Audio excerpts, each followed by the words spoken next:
Ladies and gentlemen, it is my pleasure to introduce to you the next Ward 5 City Council member, Mr. Delano Hunter.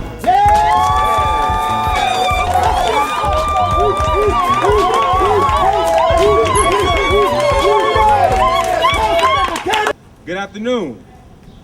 My name is Delano Hunter, your City Council candidate for Ward 5 in Washington, D.C.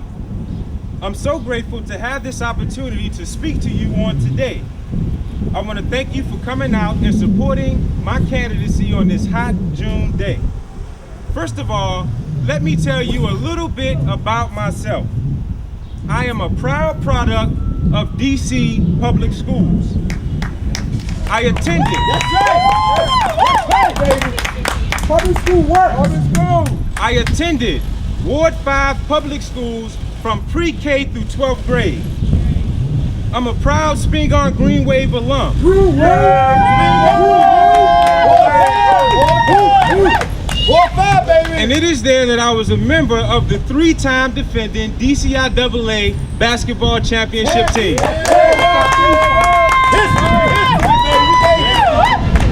I went to school in Ward 5. I work in Ward 5. I live in Ward 5.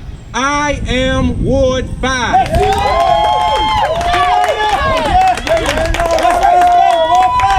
In fact, I like to tell people I am as Ward 5 as a call sub sandwich. That's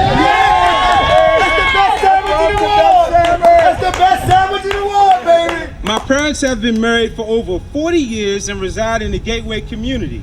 They instilled in me the morals and values to make Ward 5 first. Those values include the importance of education, hard work, and respecting our proud past. Unfortunately, what you heard from Councilmember Harry Thomas Jr. on last night is the same recycled speech from 2009.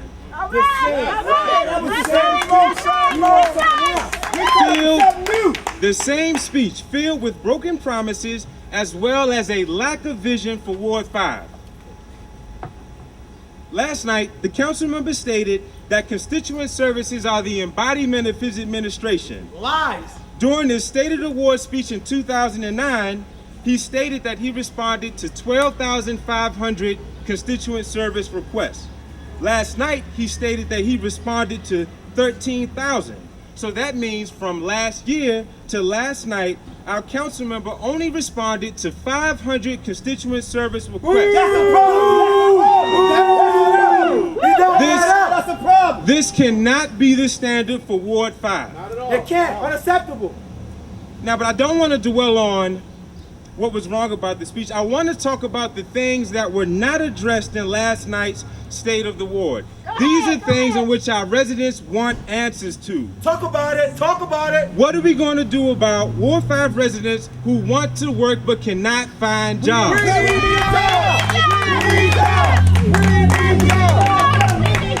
What are we going to do about our children dying in the streets of Ward 5? Right. That's right. What are we going to do about the epidemic of HIV/AIDS that is crippling our ward? What are we going to do about it? That's right. Tell us. And what are we going to do about respecting Ward 5 residents' right to vote? That's right. We want our right. We want our vote. This cannot be the standard for Ward 5. So here's my plan in making Ward 5 first. So number one, let's talk about jobs. Yes. Talk about it. The unemployment rate for the District of Columbia is over 11%. However, the unemployment rate for Ward 5 is approaching 16%. That's bad. As a direct service provider, I hear residents just like you every day.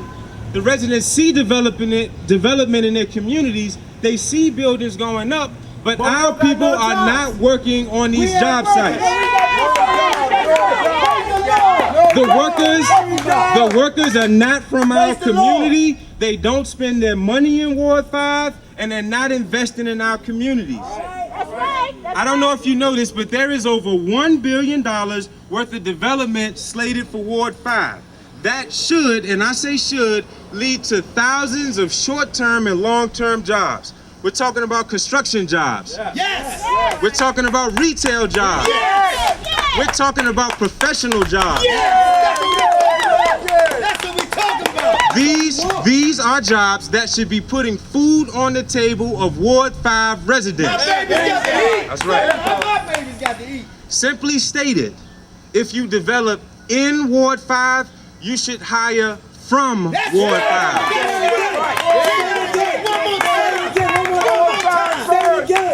So secondly, let's talk about saving our youth. I'll focus on early intervention through neighborhood-based truancy programs that will help identify our youth at an early age. All right. That's what it's about. I'll establish a Ward 5 coordinating council on youth violence prevention, bringing together our youth because they deserve a seat at the table, our community leaders, our clergy, and law enforcement. Yeah. Also, Ward 5 parents need our help. And I'm sorry, I must tell the truth and shame the devil. As council member, if I have the ability to direct 1.3 million in gang intervention funds, rest assured there will be a competitive process. Rest assured that these dollars will stay in Ward 5 communities like Trinidad, Brentwood, Edgewood, Langston, Carver, Terrace. We need that if it ain't here. It ain't here. I'll establish the parent support centers for our at-risk parents so they can get the support that they need in our communities. And you can help the youth. That's right. That's right. That's right.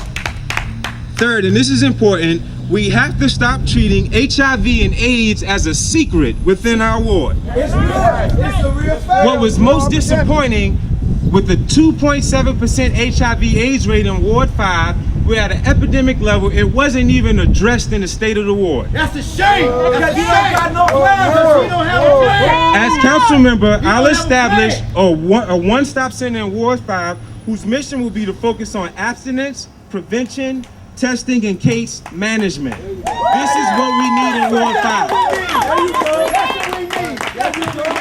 And lastly, the cornerstone of our democracy is the right to vote.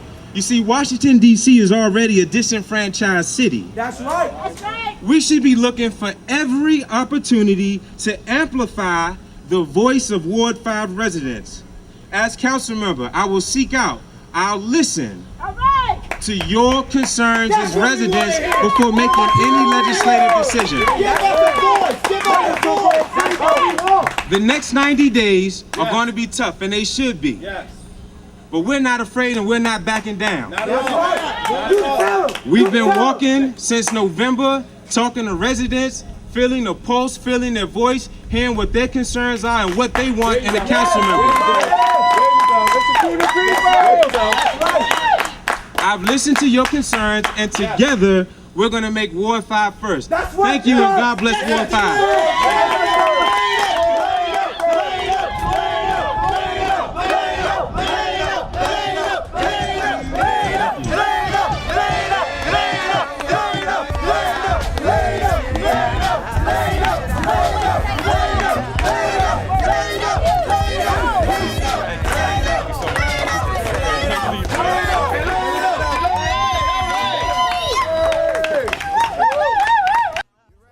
Hitting on a lot of the frustration is like, you got residents who have been here for generations. Folks who've been here for 30, 40, 50 years when it wasn't sexy to live in D.C. Folks who stayed in here during the crack epidemic in the late 80s and 90s. Folks who fed into the tax base. Folks who have worked hard. And what they want to see, with this rising tide, they want to be a part of that. You know what I mean? When you got economic development and growth, everybody else coming in, getting the jobs. What we're saying is we want the jobs, we want the opportunities as well. So I think that's the argument from a lot of people. That's what people want. It's like, man, I've been here for 30, 40 years. Don't pass me over. You see what I'm saying? Don't pass me over. That's the